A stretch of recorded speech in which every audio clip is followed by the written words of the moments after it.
अब exocrine gland में जैसे कुछ ग्रंथियां इसमें आती हैं, जैसे सिरोमिनस ग्लैंड। सिरोमिनस ग्लैंड क्या है कि सिरोमिनस ग्लैंड इस ये एक कान की ग्रंथि है जो बाहरी कान में एक तरह का मोम जैसा पदार्थ बनाने का काम करती है। अब इस मोम के पदार्थ से क्या होता है कि जो भी कान में हमारे धूल मिट्टी जो कुछ भी जाता है या बाहरी तत्व कुछ भी जाता है तो ये उसको कान से बाहर करने का, कि जिससे हमारी कान की रक्षा हो सके, एक तरह से सुरक्षा हो सके। दूसरा है पेट की ग्रंथि। पेट की ग्रंथि में ये एक तरह का एंजाइम इसमें बनता है जो हमारे किसी भी भोजन को तोड़ता है और तोड़ के उससे जो भी हमारे शरीर के लिए लाभदायक पदार्थ है उसको निकाल के हमारे शरीर को ऊर्जा प्रदान करवाता है, जिसमें खून में मिला के, और वो खून के जरिए हमारे पूरे एक एक सेल्स को मिलता है जिसको हम लोग न्यूट्रिएंट्स कहते हैं। उसके बाद बर्नर ग्लैंड। बर्नर ग्लैंड क्या है? ये एक तरह का आंत का ही एक ग्लैंड है जो ड्यूडेनम के पहले भाग में ये ज्यादा मिलता है, और ये वहां इसका वही काम है कि ये वहां हमारे भोजन को जलाता है और उससे हमारा ऊर्जावान तत्व को उससे निकाल के अलग करता है और आगे भेजता है। दूसरा है पसीने की ग्रंथि। पसीने की ग्रंथि में एक्रिन ग्लैंड। अब ये एक्रिन ग्लैंड में होता क्या क्या है? अब एक्रिन ग्लैंड में पहला हाइपरहाइड्रोसिस में मतलब कि बहुत जरूरत से अधिक पसीना आना। जैसे कई बार हम लोगों के पास पेशेंट आता है कि उसके हाथ से ऐसे पसीना निकलता है जैसे कि पानी गिर रहा है। जैसे हाथ में हम लोग पानी लेके गिराते हैं वैसे पानी गिर रहा है बिल्कुल। किसी किसी के पूरे शरीर से इतना पसीना आता है कि मरीज का पूरा कपड़ा हमेशा भींगा रहता है। तो ये होता है हाइपरहाइड्रोसिस, बहुत ज्यादा पसीना आने के कंडीशन में।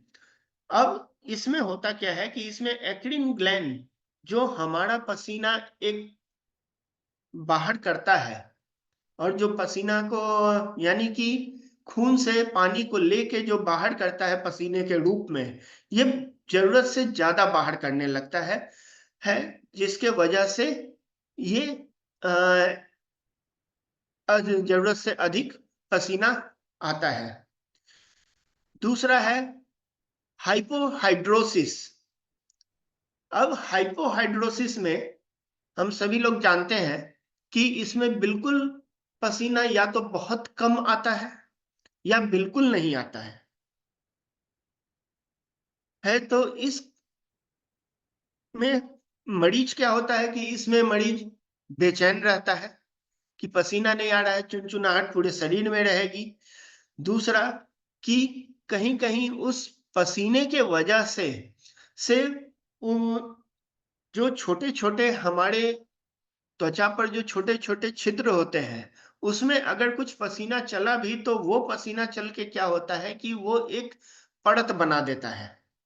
अब यानी कि वो छिद्र जो छोटे छोटे छिद्र हैं जिससे वो पसीना सब हमारा बाहर आना चाहिए, हमारा शरीर ठंडा रहना चाहिए, तो उसके वजह से उसका शरीर बहुत ज्यादा गर्म हो जाता है छिद्र बंद होने की वजह से, क्योंकि पसीना उसके हिसाब में नहीं चल रहा है या वो शरीर को ठंडा नहीं कर पा रहा है।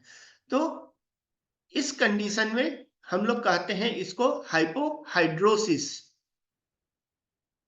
मिलिडी। अब मिलेरी क्या है कि ये एक उजला परत बन जाता है छिद्र पर, और इस परत में क्या होता है कि जब भी एक बैक्टीरिया यानी कि एक कीटाणु जिसको बैक्टीरिया हम लोग कहते हैं, वो कीटाणु वहां पर पनपने लगता है। और जब जब वो उस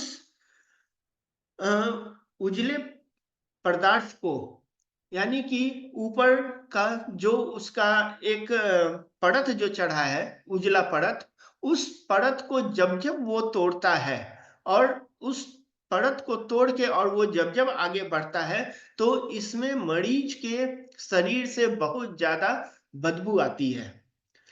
इवन यहाँ तक कि ये होता है कि मरीज को हम अपने पास भी नहीं बैठने देते, इतनी ज्यादा बदबू होती है। और जिसके वजह से और इसमें पसीना या तो बहुत कम आता है या तो बिल्कुल भी नहीं आता है। लेकिन ये कंडीशन हाइपोहाइड्रोसिस में भी होता है, लेकिन हाइपोहाइड्रोसिस में बदबू कम आती है, लेकिन उसमें चुनचुनाहट और अंदर से मरीज बेचैन रहता है पसीना नहीं आने की वजह से। कभी कभी ये होता है कि शरीर पूरा लाल हो जाता है या छोटे छोटे फोड़े फुंसी उसके शरीर पर उभर आते हैं। दूसरा है एप्रोसिन ग्लैंड। अब एप्रोसिन ग्लैंड में ही एक है ब्रोमीहाइड्रोसिस। ब्रोमीहाइड्रोसिस क्या है कि ये एक तरह का पसीने का ही ये भी है, लेकिन इसमें बदबू बहुत ज्यादा होती है। इसमें भी एक तरह का उजला परत बन जाता है, लेकिन उजला परत बनने के साथ साथ वो परत बिल्कुल अंदर तक बनता है या कभी कभी मरीज के शरीर के बाहरी हिस्से में भी वो परत आसानी से देखा जा सकता है। और उस परत के साथ साथ हो सकता है कि मरीज को बड़े बड़े घाव उभर आए या छोटे छोटे लाल लाल दाने उभर आए। और वो दाने ऐसा भी हो सकता है कि वो कंटीले दाने भी हो सकते हैं या बिल्कुल मुलायम दाने भी हो सकते हैं कि उसको छूने से बिल्कुल बहुत मुलायम और फिसलन जैसा लगेगा। दूसरा है इसी में हाइड्रेंटिस हाइड्रेंटिस सुपरेटिवा। अब हाइड्रेंटिस सुपरेटिवा मीन्स इसमें पसीना बिल्कुल नहीं आता, इसमें कोई परत नहीं होगा और मरीज इसमें बेचैन जरूरत से ज्यादा रहेगा। यानी कि वो जो पसीना निकाल रही थी वो ग्रंथि बिल्कुल भी काम करना बंद कर देती है, यानी कि वो पसीना को बिल्कुल नहीं निकालती। दूसरा है सीबेसियस। अब सीबेसियस ये अक्सर एक बच्चे में 14 साल से लेके 20 साल तक के लोगों में ये अक्सर चेहरे पर कहते हैं कि ये दाने हो जाते हैं। अब इसमें से उजला उजला पदार्थ निकलता है, जैसे एकनी भलगड़िस। अब एकनी भलगड़िस ये दाना, इसमें फैटी एसिड और उस फैटी एसिड के साथ साथ जो फैटी एसिड को जो वो बाहर निकालता है और फैटी एसिड के साथ साथ इसमें सीबम नाम का जो पदार्थ रहता है जिसको हम लोग सीबम कहते हैं, वो उस ग्लैंड को बिल्कुल चॉक कर देता है और चॉक करने के कंडीशन में ये सारे दाने उभर आते हैं। या एक उम्र में ये जो प्रोडक्शन जितने ज्यादा सीबम का जो हार्मोन के चेंजेस की वजह से, जब हार्मोन बदलता है, बच्चे बड़े होते हैं, हार्मोन का कहीं किसी किसी हार्मोन का उसमें बहाव तेज होने लगता है, सिक्रीशन बढ़ जाता है, कुछ का सिक्रीशन घट जाता है। तो उस कंडीशन में जो वहां पर बदलाव होता है, एक उम्र में जो बदलाव होता है, तो उसके वजह से जो सीबम का जो बनने की क्रिया है, वो बनने की क्रिया या तो बढ़ जाती है, जिसके वजह से उस ब्लॉकिंग के वजह से, यानी रुकावट के वजह से यहाँ एक छोटे-छोटे दाने चेहरे पर अक्सर किसी-किसी को तो बहुत कम होता है और किसी-किसी को बहुत ज़्यादा हो जाता है कि बिल्कुल चेहरा खराब लगता है। दूसरा है सीवेसियस हाइपरप्लेसिया। जैसा मैंने अभी भी कहा कि इसमें किसी-किसी में बहुत ज़्यादा बनता है, जो चेहरे पर, पीठ पर या शरीर के अन्य भागों में छोटे-छोटे दाने उसको अक्सर देखने के लिए ये मिल जाते हैं। दूसरा है स्लेवरी ग्लैंड। अब स्लेवरी ग्लैंड में क्या है कि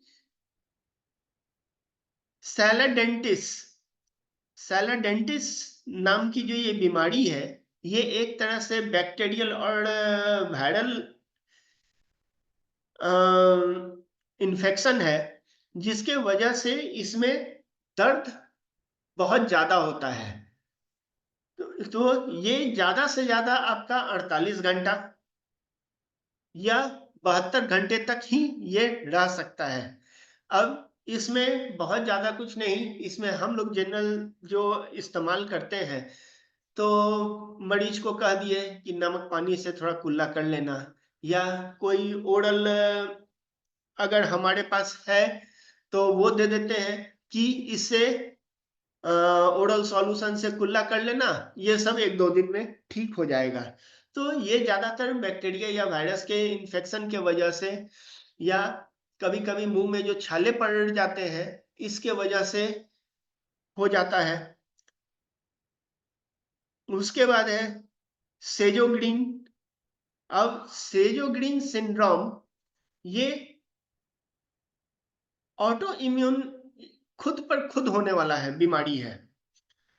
इसमें क्या होता है कि इसमें स्लेवरी ग्लैंड का या स्लेवरी ग्लैंड का क्या है कि ये बिल्कुल उसको ड्राई कर देता है, यानी कि सलाइवा बिल्कुल भी नहीं बनता है। और यही सेजोग्रीन हमारे आंखों में भी कभी-कभी होता है कि जिससे आंसू नहीं बनते हैं। कभी-कभी ये हमारे कानों में भी होता है जिससे वैक्स बिल्कुल बनना बंद हो जाता है।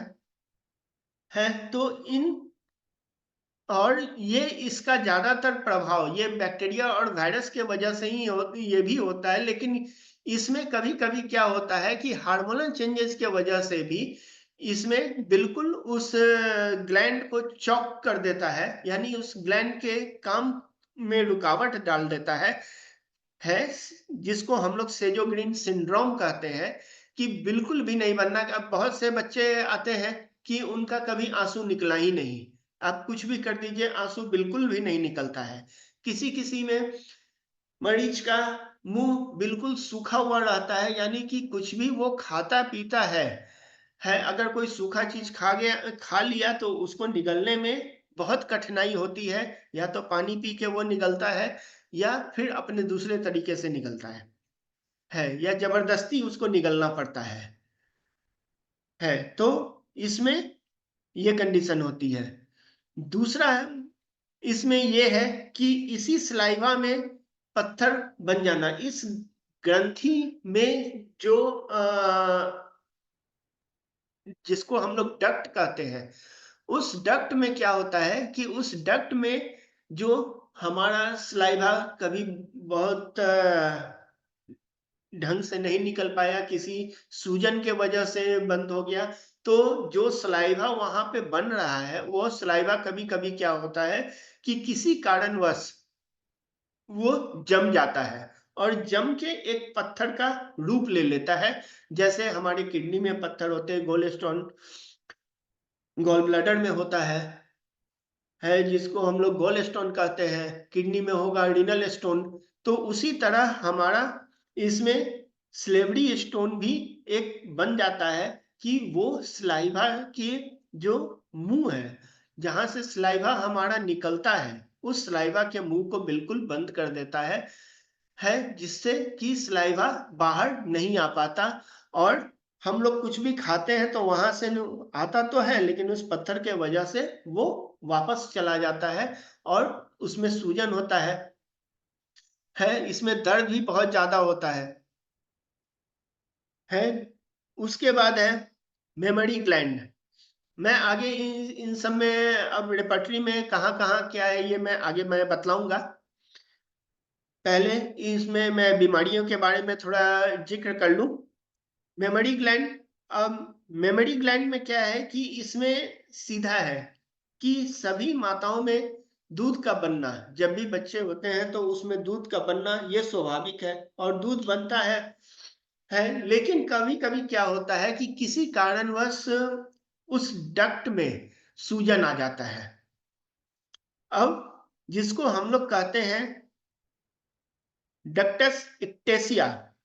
अब ये एक्टेसिया एक तरह का सूजन है जो हमारे माताओं के दूध के डक्ट में सूजन आने के वजह से उसमें रुकावट पैदा कर देता है कि जो दूध बाहर आना चाहिए वो पूरे तरीके से बाहर नहीं आ पाता है और उसमें दर्द बहुत ज्यादा होता है। कभी कभी उसमें एक गांठ का भी उभर आता है। दूसरा है सिस्टिक फाइब्रोसिस। एक सिस्टिक फाइब्रोसिस का बनना जो गांठ बन जाता है। इसका भी है कि वो रुक जाने के वजह से इसमें गांठ बन जाता है दूसरा नंबर है। और इसी तरह का गांठ लंग्स, पैनक्रियाज, इन सब में भी इसमें अक्सर बनता है और इसमें डाइजेस्टिव फ्लूइड में आंत में भी गांठ बन जाता है कभी कभी। उसके बाद है Brunner's gland hyperplasia. Brunner's gland hyperplasia ये एक तरह का ट्यूमर है जो हमारी ड्यूडेनम में, ड्यूडेनम के पहले भाग के पास या दूसरे भाग के पहले भाग के अंत में ये बन जाता है और वो वहां से एक तरह का इसको कैंसरस तो हम लोग नहीं कहेंगे, लेकिन इतना बड़ा ट्यूमर होता है कि वो वहां से एक तरह का रुकावट पैदा कर देता है कि जिससे कि ड्यूडेनम के पहले भाग से हमारा कोई भी भोजनीय पदार्थ आगे नहीं जा पाता है या जाने में बहुत दिक्कत होती है ये किसी कारण से। उसके बाद पेनक्रियाज का पेनक्रियाज में सूजन हो जाना। पेनक्रियाज में जो सूजन होता है वो सूजन के वजह से जो पेनक्रियाज को एंजाइम और या पेनक्रिएटिक जूस जिसको कहते हैं वो जो रिलीज करना है वो पूरे तरीके से रिलीज नहीं कर पाता है। अगर इसमें हम लोग रूब्रिक्स पर आए रेपर्टरी में, तो हाइपरहाइड्रोसिस। हाइपरहाइड्रोसिस में ये क्या है कि इसमें लगभग 298 मेडिसिन हैं। ये मैंने सिंथेसिस रेपर्टरी से मैंने लिया है और सिंथेसिस रेपर्टरी में इसमें बहुत सारे मेडिसिन जो दिए हुए हैं वो पहले ग्रेड में, दूसरे ग्रेड में और उससे कहीं ज्यादा इसमें कुछ मेडिसिन हैं जो हमारे तीसरे ग्रेड में है। अब पेरिस्पाइरेशन में प्रोफ्यूज बहुत ज्यादा हो जाना। तो बहुत ज्यादा जो हाइपरहाइड्रोसिस जिसमें बहुत ज्यादा पसीना, जैसे मरीज को क्या हो रहा है कि अगर हाथ से पसीना आ रहा है या कहीं दूसरे शरीर के किसी भाग से आ रहा है तो वहां से इतना ज्यादा आ रहा है कि वो एक या तो उसका पूरा कपड़ा भीग रहा है या पानी की तरह टप टप गिर रहा है। ऐसा हमारे जितने भी सीनियर डॉक्टर्स हैं उन लोगों के पास ऐसे कई मरीज आए होंगे जिनमें बहुत ज्यादा पसीना आता होगा। दूसरा है ब्रोमोहाइड्रोसिस। तो बदबू आना। अब बदबू आना में सिंथेसिस रेपर्टरी में इसमें हमारा पेरिस्पाइरेशन में ही ऑर्डर ऑफेंसिव, इसमें लगभग 145 मेडिसिन हैं। अब इन 145 मेडिसिन में हम लोग इसको देख सकते हैं मरीज के किसी भी उसके साइन और सिम्टम्स के आधार पर दूसरा कि बोनिंग हुसैन रेपर्टरी में हमने स्वेट में ही इसको स्वेटनेस एब्सेंट में इसको मैंने देखा था, जिसमें कि इसमें हमारा 53 मेडिसिन इसमें दिया हुआ है। तो इसमें बहुत सारा वैसा मेडिसिन है जो आपके सिंथेसिस रेपर्टरी में ए ग्रेड में नहीं है, लेकिन इसमें ए ग्रेड में है। जैसे कि अगर हम एलुमिना को ही हम लें, तो एलुमिना हमारे सिंथेसिस रेपर्टरी में लगभग कहीं नहीं है। दूसरा एपिस बेलाडोना, लेकिन ये अगर हम किसी भी रेपर्टरी को हम इस्तेमाल करते हैं तो पहले हमारे लिए ये सबसे जरूरी बात क्या है कि पेशेंट का साइन और सिम्टम्स लेना, और उसके लिए कौन सा मेडिसिन हमारे लिए बेहतर होगा ये देखना।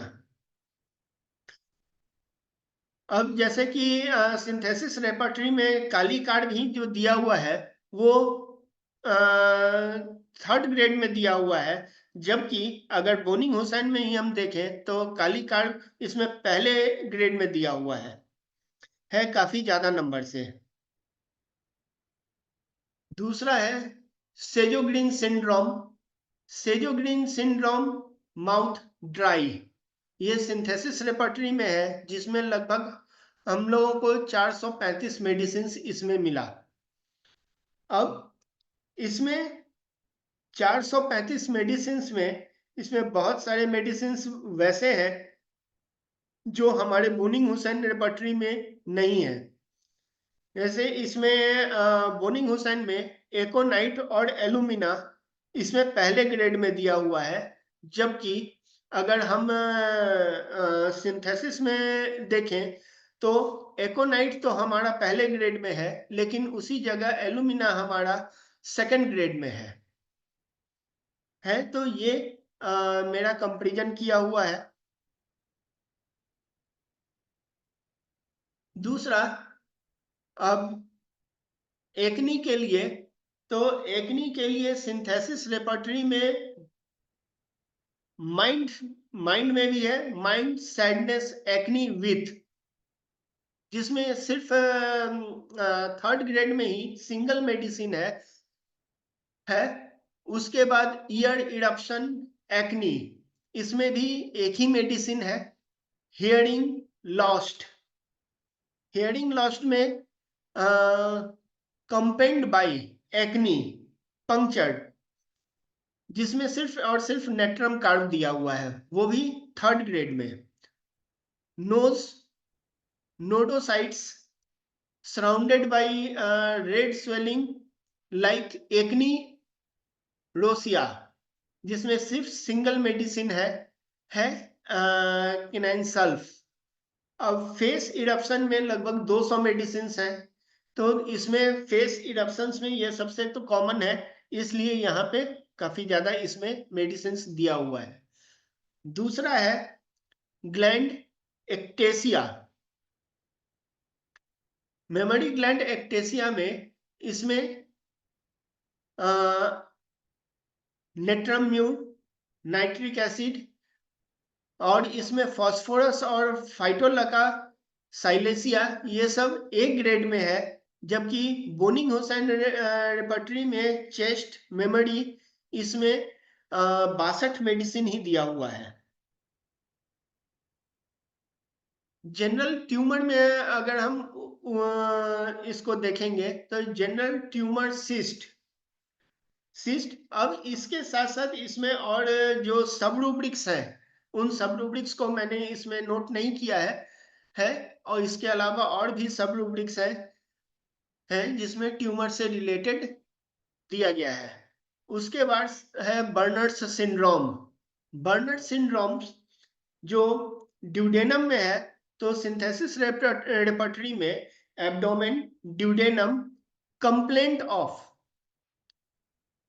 ऑफ इसमें सिर्फ और सिर्फ 16 ही मेडिसिन दी हुई है, जिसमें सिर्फ एक पोडोफाइलम है जो सेकंड ग्रेड मेडिसिन है। दूसरा है pancreas complaint. Pancreas complaint synthesis repertory में ही एब्डोमेन, पेनक्रियाज, कंप्लेंट ऑफ, जिसमें सिर्फ और सिर्फ 29 मेडिसिन दी गई है और उसमें भी इसमें 3-4 मेडिसिन ही है जो सेकंड ग्रेड में है, बाकी सारे इसमें थर्ड ग्रेड में है। दूसरा है अब इंडोक्राइन ग्लैंड्स। इंडोक्राइन ग्लैंड्स ये क्या करता है कि इंडोक्राइन ग्लैंड्स जो भी हार्मोन जो भी बनाता है, ये खून के तत्वों में डायरेक्ट प्रवाह करता है और ये डायरेक्ट खून में प्रवाह करके और सीधे सीधे हमारे शरीर को जाता है, जैसे हमारा ग्रोथ हार्मोन हो गया, मेटाबॉलिज्म हो गया, अदर फंक्शंस हो गए। अब इंडोक्राइन में हमारा आ जाता है hypothalamus, pineal glands, pituitary glands, thyroid glands, thymus, pancreas, adrenal gland, kidney, testis और ओवरी इन फीमेल, महिलाओं में। अब हाइपोथैलेमस क्या है कि हाइपोथैलेमस ये वो हमारे मस्तिष्क का एरिया है जिसमें हमारे मस्तिष्क को ये हार्मोन जो प्रवाह करता है, जिसके वजह से हमारे मस्तिष्क का जो क्रियाकलाप है वो चलते रहता है, क्योंकि हमारा मस्तिष्क ही है जो पूरे शरीर को चलाता है, जिसको हम लोग मास्टर कंप्यूटर कहते हैं। दूसरा है पिट्यूटरी ग्लैंड। पिट्यूटरी ग्लैंड क्या है? ये हाइपोथैलेमस का भाग है और ये हाइपोथैलेमस कनेक्टेड है पिट्यूटरी ग्लैंड से और ये मस्तिष्क में ही एक तरह उसके सबसे निचले भाग, यानी जिसको बेस कहते हैं, उस बेस में एक स्टाल्क से, यानी कि एक तरह का कनेक्टर कहिए, जिससे वो कनेक्ट है। हाइपोथैलेमस ये वो हार्मोन रिलीज करता है जो हमारे पिट्यूटरी को कंट्रोल करता है और उसके साथ साथ ये एक मास्टर ग्लैंड है जो पिट्यूटरी टर्न को कंट्रोल करने के साथ साथ इंडोक्राइन ग्लैंड को इंक्लूड भी करता है। अब इसमें thyroid gland, adrenal gland, ovaries और टेस्टिस जैसे इसमें ग्रंथि शामिल है। हाइपोथैलेमस में इसमें हाइपोथैलेमस का कोई भी अगर गड़बड़ी इसमें होगा तो या तो ये हमारे सर में चोट लगने की वजह से हो सकता है। दूसरा किसी तरह का फंगस, बैक्टीरिया या हमारे मस्तिष्क में किसी तरह का सूजन हो गया, किसी तरह का ट्यूमर हो गया, तो उसके वजह से हो सकता है। तो ज्यादातर ट्यूमर या तो चोट उट लगने के बाद होता है या किसी कारणवश अक्सर हो जाता है। ये मस्तिष्क के लिए तो ये बहुत अच्छा नहीं है। दूसरा है वेट लॉस। इसमें वेट लॉस यानी वजन घटेगा, खाने की इच्छाएं इसमें कम हो जाएंगी। उसके बाद अगर कोई भी इसमें इच्छाएं नहीं रहेंगी। दूसरा है ब्रेन सर्जरी।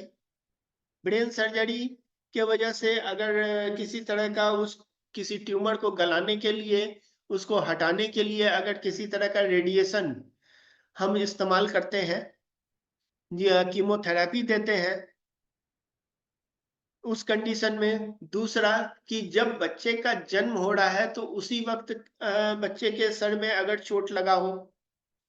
दूसरा, किसी तरह का सूजन मस्तिष्क में हो गया हो जिसके वजह से मल्टीपल स्क्लेरोसिस और न्यूरोसिस हो जाए। दूसरा है अब जेनेटिक डिसऑर्डर में हमारा जो बढ़ने का जो हार्मोन है उस हार्मोन का हमारा बैलेंस नहीं रहना। दूसरा है पिट्यूटरी में ही अब एकोमेगाली हो जाए, कुशिंग सिंड्रोम हो जाए, डायबिटीज, दूसरा empty sella syndrome, hypopituitarism, tumours. Hypothalamus में Prader Willi syndrome, Russell syndrome. Adrenal gland में adrenal gland suppression, Cushing syndrome, congenital adrenal hyperplasia, hyper aldosteronism और विलिजिएशन। ओवरी में क्या होता है कि ovary cancer, ovarian cyst, polycystic syndrome, ovarian torsion, testis में testicular torsion, varicocele, hypogonadism या spermatocele. अब सिंथेसिस रेपर्टरी में हाइपोथैलेमस में जनरल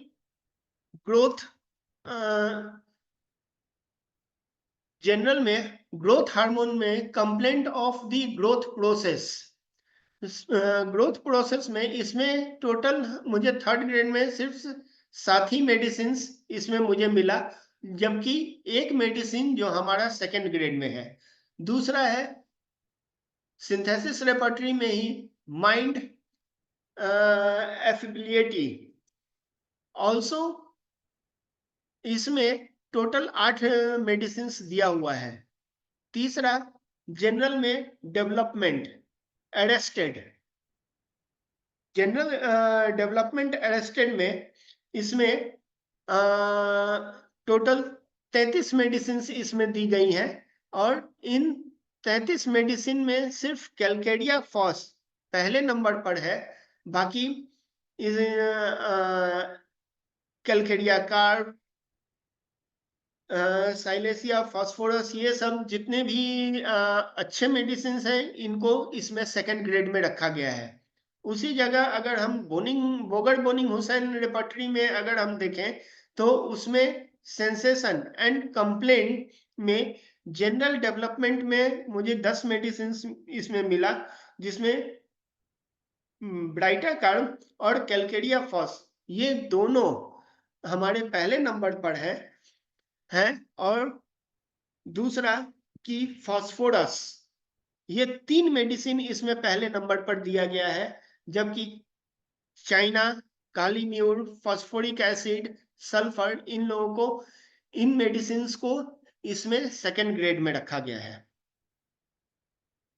दूसरा है जनरल कुशिंग सिंड्रोम, कॉर्टिसो। जनरल में एडर्नल ग्लैंड कंप्लेंट में इसमें केवल 4 मेडिसिन हैं। दूसरा female genitalia sex tumour, ovary cyst, ये सिंथेसिस रेपर्टरी में इसमें टोटल 70 मेडिसिन दी हुई हैं, जबकि इसमें से सिंथेसिस रेपर्टरी में किसी में भी ए ग्रेड मेडिसिन इसमें नहीं दिया गया है, जबकि बहुत सारे अच्छी मेडिसिन हैं जो जिनको ए ग्रेड में रखा जा सकता है। है। दूसरा, बोगर बोनिंग हुसैन रेपर्टरी में जेनाइटेलिया फीमेल ऑर्गन्स, ओवरी में, इसमें बहुत सारी मेडिसिन हैं जिसमें कई मेडिसिन इसमें है जिनको ए ग्रेड में रखा गया है और कुछ मेडिसिन इसमें सेकंड ग्रेड में है, लेकिन इसमें थर्ड ग्रेड में काफी कम मेडिसिन को जगह दी गई है।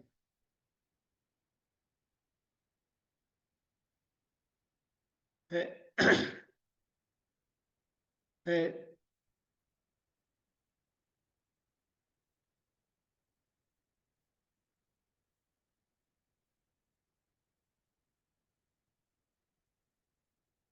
जी, धन्यवाद।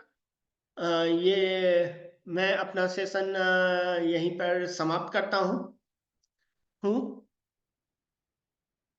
सर।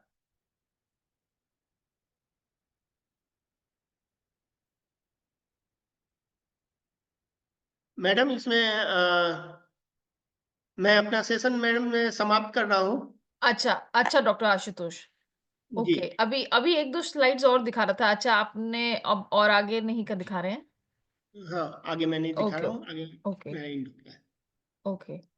जी, तो डॉक्टर आशुतोष ने अलग-अलग जो ग्लैंड्स है उससे रिलेटेड जो भी रिपर्टरीज़ हमारी अलग-अलग रिपर्टरीज़ हैं, उससे जो रिलेटेड रूब्रिक्स हैं उनके बारे में हमें बताया। ऑब्वियसली काफ़ी एग्ज़ॉस्टिव लिस्ट है मेडिसिन्स की और इंडिविजुअलाइज़ेशन से हमें इस चीज़ को आगे जो भी मेडिसिन इंडिकेटेड होती है पेशेंट में, उसको सिलेक्ट करना होता है।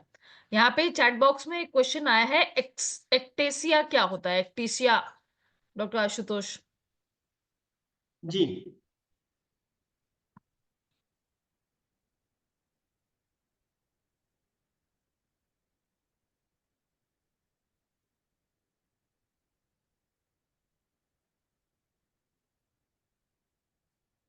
ये मेमोरी डक्ट एक्टेशिया।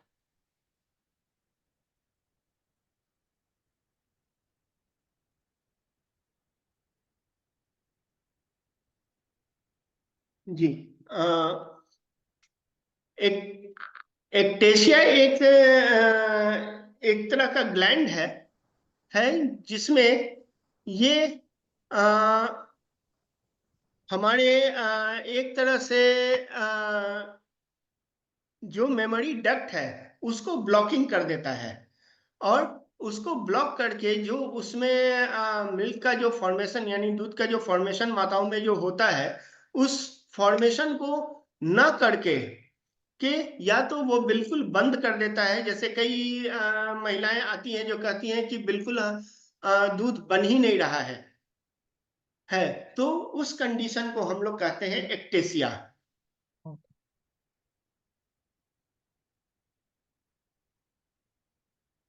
इसमें मिल्क के ग्लैंड्स ब्लॉक हो जाते हैं एक तरीके से। बिल्कुल ब्लॉक हो जाते हैं, या तो वो ब्लॉक हो जाते हैं या नहीं तो उसमें फॉर्मेशन होता ही नहीं है। हाँ जी। कई महिलाएं कंप्लेन करती हैं उनकी शिकायत रहती है कि हमारा बच्चा तो हुआ लेकिन हमारा दूध हो ही नहीं रहा है। तो एक्सटेशिया के पैथोलॉजिकल कॉज़ के अलावा हार्मोनल कॉज़ की वजह से भी ये बंद हो और जाता है? हाँ, इसमें दोनों कॉजेज हो सकती हैं। हाँ जी, हाँ जी। और एक्टेशिया में काफ़ी सारी मेडिसिन्स हैं होम्योपैथी में जी, जिसमें हम मिल्क प्रोडक्शन के लिए दे सकते हैं। आई दे गेस ये सकते हैं। डाउट अब क्लियर हो गया होगा और किसी का और कोई क्वेश्चन हो डॉक्टर आशुतोष से वो भी पूछ सकते हैं। ग्लैंड्स की बहुत सारी मेडिसिन्स होम्योपैथी में हैं और ऑब्वियसली जो कॉमन मेडिसिन्स हैं जैसे कि बताया कोनियम फाइटोलका और फास्फोरस थूजा लेकिन ऑब्वियसली इंडिविजुअलाइजेशन बहुत ज़रूरी होता है पूरे केस का और ग्लैंड्स की जो ये जो जो बेसिक जो जो भी कोई भी अगर एनाटॉमिकल ऑर्गन है क्योंकि मैनिफेस्टेशन किसी भी एनाटॉमिकल ऑर्गन में हो सकती है और प्रॉब्लम बेसिकली जो होती है वो अंदर हार्मोनल या फिर जो भी माइंड से शुरू होती है तो हमारा इंडिविजुअलाइजेशन होना बहुत जरूरी है मेडिसिन सिलेक्ट करने से पहले अ, चाहे वो कोई से भी एनाटॉमिकल उसमें जाके ग्लैंड को इफेक्ट कर रहा हो। जी, और अभी चूंकि नया में ये सिंथेसिस हमारा रेपर्टरी है, हाँ ये जी। एक तरह से बहुत मददगार साबित होता है हमारे रोजमर्रा के क्लिनिक में, जो हम एक्यूट कंडीशन में हम इसको तुरंत अप्लाई कर सकते हैं। हाँ, वैसे टाइम के साथ साथ जो है रिपर्टरी में भी बदलाव आया है, जैसे कि अब डॉक्टर रॉबिन मर्फी की रिपर्टरी है जिसमें वो लोकलाइज्ड ग्लैंड्स को एक पूरा चैप्टर है ग्लैंड्स के ऊपर, जिसमें वो लोकलाइज्ड ग्लैंड्स के ऊपर अलग उन्होंने मेडिसिन मेंशन करी हैं। मेडिसिन दी हुई हाँ है। जी, तो वो जी एक्सपीरियंस बेसिस आ जाता है वहाँ पे कि जो डॉक्टर्स हैं उनका जो मेडिसिन जिस एक्सपीरियंस में उन्होंने उस केस में यूज़ करी है, तो वो भी रिपर्टरी में हम पुट कर देते हैं। पर ऑब्वियसली अपना एक्सपीरियंस और अपनी individualisation depending upon the patient बहुत ज़रूरी होता है। आज की जी डेट में हमारे पास जनरल सिम्पटम के साथ-साथ लोकलाइज्ड जिसे कहते हैं ना सिस्टम वाइज़ रिपर्टरी भी हमारे पास अवेलेबल है अलग-अलग। जैसे कि सिंथेसिस में भी है, डॉक्टर रॉबिन मर्फी की भी है, क्लार्क में भी जैसे हमें देखने को मिलता है सिस्टम वाइज़, ऑर्गन वाइज़ हमें मेडिसिन्स मिल जाती हैं। लेकिन हमें ओवरव्यू देखना पड़ता है। ऑब्वियसली जो लोकलाइज़्ड वो भी है और इंडिविजुअलाइजेशन के बेसिस पे भी। जी मैडम। और ऑब्वियसली आपने जिस तरह से बताया कि अलग-अलग ऑर्गन सिस्टम में किस-किस तरह से रिपर्टरी हमारी हेल्प करती है मेडिसिन सेलेक्ट करने में। यहाँ पे एक डॉक्टर बीके सिन्हा कह रहे हैं डायलिटेशन और distension of a hollow organ. This is I guess ectasia का वो डेफिनेशन बता रहे हैं डॉक्टर बीके सिन्हा यहाँ पे डायलिटेशन और distension of a hollow organ. तो जब डायलिटेशन किस कंडीशन में, तो अब वहां पर हार्मोन ही, ये हम्म। ग्लैंड ही उसको डायलेटेट कराएगा। हाँ जी। तो जब वो हार्मोन ही वहां पर नहीं अगर रिलीज होगा, तो वो खुलेगा कैसे? तो जब जी। ग्रंथि नहीं खुलेगी तो मिल्क हम्म। बाहर आएगा नहीं। तो हाँ सिर्फ जी। अगर प्रोडक्शन ही वहां पर अगर हो रहा है, तो हाँ जी। वो प्रोडक्शन तो वहां मिल्क जम जाएगा अंदर में, और जमेगा तो वहां पर फिर ट्यूमर का फॉर्मेशन होगा।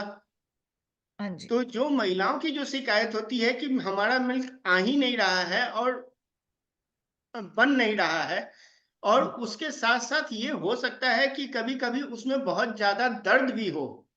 बिल्कुल बिल्कुल, क्योंकि ब्लॉकेज हो जाती है तो ऑब्वियसली पेन हाँ होना लाजमी है। हाँ जी। जी। हाँ। और जो भी बैकग्राउंड में जो भी हार्मोनल डिस्टरबेंस चल रही हो, जैसे यहाँ पे एक्सटेशिया हो गया, तो इसकी ऑपोजिट मैनिफेस्टेशन भी हो सकती है कि एक्सेसिव मिल्क प्रोडक्शन भी हो सकता है, क्योंकि हार्मोन्स दोनों तरीके से काम कर रहे हैं। दोनों के तरीके से काम कर रहे हैं। बिल्कुल, तो इसमें दूसरा मैनिफेस्टेशन भी आ सकता है और होम्योपैथी का यही खूबसूरती होती है कि हम कॉज़ेशन वो लेके चलते हैं जो भी मैनिफेस्टेशन हो। यहाँ पे उस केस में हमारे पास एक भी रेमेडी हो सकती है जो दोनों ही केसेस या में काम करे, मिल्क डिक्रीज़ करने में भी और मिल्क इंक्रीज़ करने में भी। इंक्रीज करने में। हाँ जी। तो इसमें सबसे जरूरी हमारा ये है कि हम पहले मरीज के कंडीशन तक पहले पहुंचे कि बिल्कुल। तकलीफ क्या है, हाँ जी। कि उस तकलीफ के आधार पर ही हम किसी मेडिसिन को उसके ऊपर हम लागू कर सकते हैं या दे सकते हैं। बिल्कुल। और किसी का कोई क्वेश्चन या इनपुट जो देना चाहता है इस टॉपिक के ऊपर? यहाँ पे मीना पाल जी एक और क्वेश्चन पूछिए, ब्रूनर्स ग्लैंड इन्फेक्शन और disease how to know? Madam ma'am आप अपना क्वेश्चन और क्लियर करिए, ये थोड़ा समझ नहीं आया। ब्रूनर्स ग्लैंड इन्फेक्शन और disease how to no?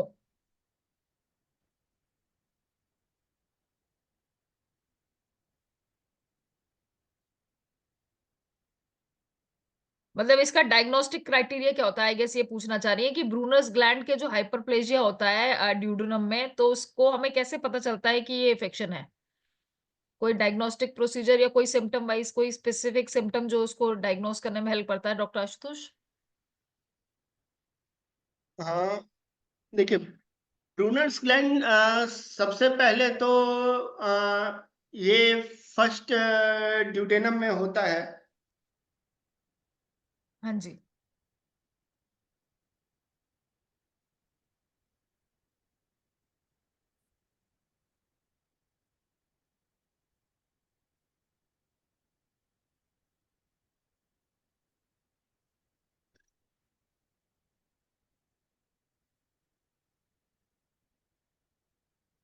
Hello. Hello. हाँ जी, जी डॉक्टर आशुतोष हाँ आगे कंटिन्यू करिए। हाँ जी, फर्स्ट ड्यूडेनम में होता है। हाँ, ये ये या तो बायोप्सी के से हम लोग इसको देख सकते हैं, या बेरियम मिल एक्सरे से हम लोग इसको देख सकते हैं। ओके। इन दोनों कंडीशन से इसको देखा जा सकता है। अगर हम्म। वहां पर किसी भी ट्यूमर का अगर ये हो गया है, तो हाँ जी। बेरियम मिल एक्सरे इनिशियल कंडीशन के लिए ये सबसे अच्छा है कि इसमें ओके। हम पेशेंट को डाई देके हम देख लेते हैं कि एग्जैक्ट किस जगह पर वो ट्यूमर है और उसका फैलाव कितना दूर में है। हाँ जी। अगर मान लीजिए कि उससे अगर क्लियर नहीं हो रहा है, ये अगर किसी वजह से उसके ऊपरी भाग पर है, तो हाँ जी। हम लोग इसमें बायोप्सी करा के देख सकते हैं। ओके। ऑब्वियसली और एंडोस्कोपी और जिस तरह से आपने बेरियम मील एक्सरे और आई गेस एंडोस्कोपी से भी पता चल सकता है। इंडो इंडोस्कोपी से भी पता चल सकता है, लेकिन जी। इंडोस्कोपी थोड़ा लार्ज प्रोसेस हो जाता है। हाँ, इन्वेसिव हाँ, प्रोसीजर हो जाता है हाँ, ऑब्वियसली। ये प्रोसीड्योर इसका थोड़ा सा ज्यादा है। तो इसलिए एक्सरे से क्या होता है कि बेरियम मिल एक्सरे से कि ये इजीली पता चल जाता है। ओके। ओके।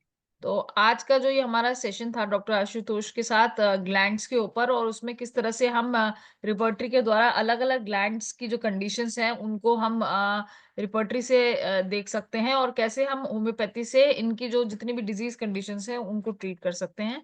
तो बहुत-बहुत धन्यवाद डॉक्टर आशुतोष का आज के सेशन के लिए। जी मैडम। हाँ जी, और अब हमारे इंग्लिश सेशन का भी टाइम हो गया है। तो मैं उसके लिए हैंड ओवर करती हूँ सेशन डॉक्टर धनेश को। धन्यवाद जी, सभी को। धन्यवाद मैडम।